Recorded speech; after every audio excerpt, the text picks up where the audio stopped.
محترم خلیفہ اول جناب صوفی محمد اقبال صاحب، علامہ فضل کریم صاحب، خلیفہ نبی احمد صاحب، میرے معزز علماء تشریف فرما، پیر بھائی، سامعین و حاضرین، خواتین و حضرات،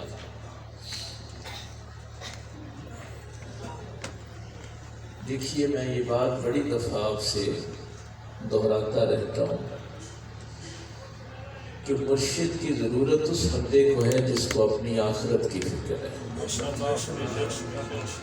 جس بندے کو اپنی آخرت کی فکر نہیں اس کو مرشد کی بھی ضرورت نہیں ہے۔ تو یہ خوش قسمتی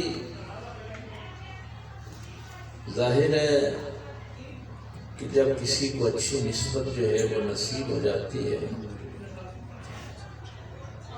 میری قسمت ذرا دیکھو، میری نسبت ہے لازم، تو یہ اللہ تعالیٰ کا واقعی ہم شکر جو ہے وہ ادا نہیں کر سکتے اس حوالے سے۔ آج میں نے یہ جو آیت تلاوت کی ہے یہ ایک خاص پس منظر میں تلاوت کی، اس سے پہلے اس پہ کبھی گفتگو نہیں میں نے کی۔ اللہ فرماتا ہے وَمَن يَعْشُ عَنْ ذِكْرِ الرَّحْمَنِ، جو بھی کوئی اللہ کے ذکر سے آنکھیں چراتا ہے، منہ پھیر لیتا ہے، نُقَيِّضْ لَهُ شَيْطَانٌ، اس پر ہم ایک شیطان مقرر کر دیتے ہیں۔ یہ 25واں پارہ ہے فَهُوَ لَهُ قَرِينٌ، پھر وہ ابلیس، وہ شیطان جو ہے وہ اس کا ساتھی رہتا ہے۔ اِنَّهُمْ لَيَصُدُّونَهُمْ سَبِيلًا، وہ ابلیس پھر اس کو برے راستے پہ چلاتا رہتا ہے، اس کی رہنمائی کرتا ہے۔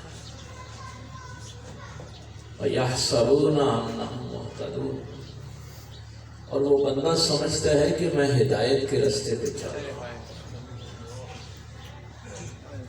یعنی مرشد کی ضرورت جو ہے وہ کیا ہے اور کتنی اہم ہے کہ اللہ فرما رہا ہے کہ جو ہی تم نے اللہ کے ذکر سے آنکھیں چرائیں، منہ پھیر لیا، تو فوری طور پہ کیا ہوگا کہ تمہارے اوپر ایک شیطان مقرر کر دیا جائے۔ اور یہ اگلی آیت جو ہے کہ وہ تمہیں برے راستے پہ چلاتا ہے اور تم سمجھتے ہو یا سبون کہ ہم ہدایت کے راستے پہ چلتے ہیں۔ میں اس کی سادہ سی ایک مثال دے دوں چونکہ موضوع تھوڑا سا مشکل ہے تاکہ وہ راستہ ہموار ہو۔ ایک بندہ قصیدہ بردہ شریف پڑھ رہا ہے، مولا یصلی وسلم دائما یا اعلیٰ حضرت کی نعت پڑھ رہا ہے، سب سے اولا والا ہمارا نبی۔ نعتیں تو پڑھی لیکن اپنی شہرت کے لیے پڑھی، اس کے ذکر سے غافل ہو کے پڑھی، توجہ ادھر نہیں تھی، یا پیسوں کے لیے پڑھیں۔ یہ ہے چہرہ پھیرنا اللہ رسول کی طرف سے، یعنی تلاوت قرآن پاک کی کرنا اور دھیان کسی اور طرف رکھنا۔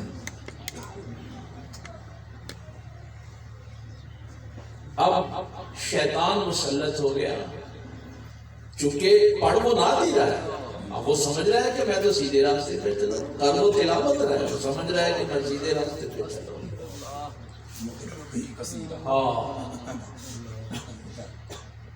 اب اس شیطان نے آ کے اسے کہا سب سے بڑی نعت تو قرآن ہے، قرآن سے بڑی نعت کون سی ہے؟ اب وہ بھٹک گیا، یہ بات تو صحیح کر رہا ہے، قرآن کی موجودگی میں ہمیں اعلیٰ حضرت کی نعتیں پڑھنے کی، امام شرف الدین بصیری کی نعتیں پڑھنے کی کیا ضرورت ہے؟ بھائی قرآن ہی تو نعت ہے نا، سب سے بڑی نعت خالق کائنات نے جو بیان فرمائی. وَيَحْسَبُونَ أَنَّهُمْ مُهْتَدُونَ، اس کی ذرا سمجھ آ جائے کہ چلتا غلط راستے میں ہے، سمجھتا ہے میں ہدایت پہ چل رہا ہوں. مدینہ شریف میں بیٹھا تھا اور اسی زوم میں بیٹھا تھا کہ میں سیدھے راستے پہ ہوں. اب میں کوئی اور نعت نہیں پڑھوں گا، صرف قرآن پڑھا کروں گا. مرشد مل گئے، کہا کیا سوچتا ہے؟ کہنے لگا جی ایسے رہنما ملا تھا، اس نے کہا قرآن کی موجودگی میں اور نعتیں کیوں پڑھتے ہو؟ بس مرشد نے ایک اشارہ کیا، کہا جب حسان بن ثابت نعتیں پڑھتے تھے تو قرآن نازل نہیں ہوتا.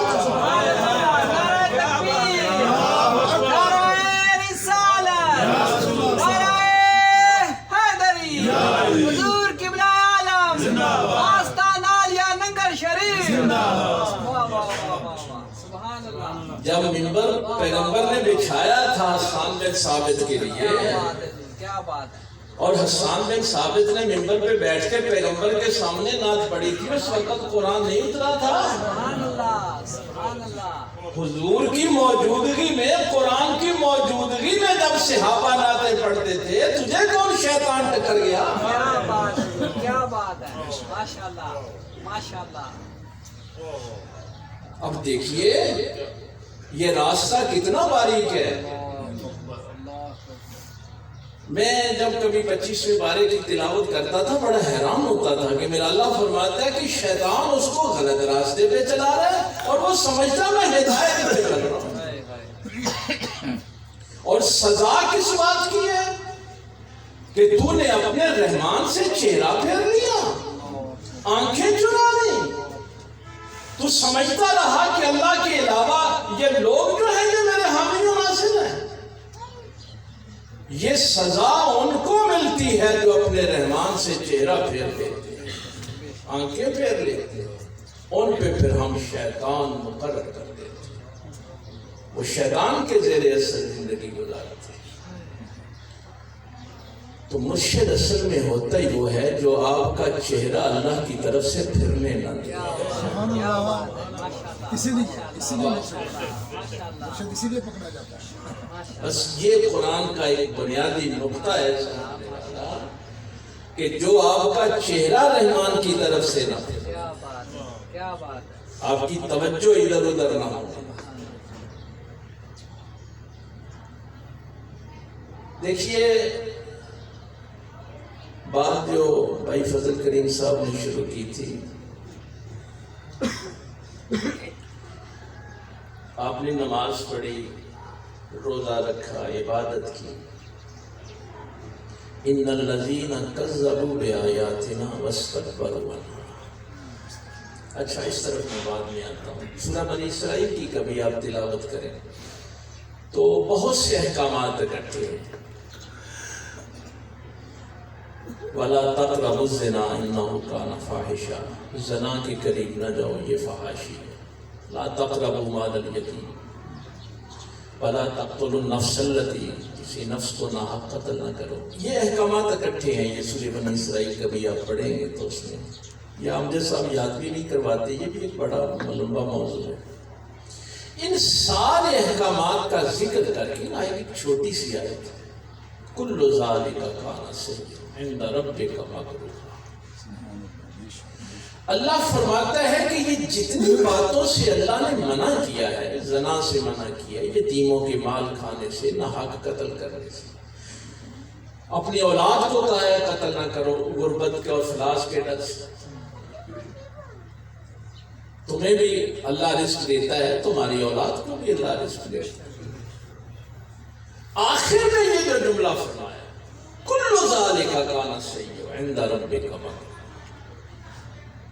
ان سب گناہوں سے جو سب سے بڑا گناہ ہے، یعنی ان سارے گناہوں کا ذکر کیا اور آخر میں فرمایا ان سب سے جو بڑا گناہ ہے وہ اللہ کی ناراضگی. اللہ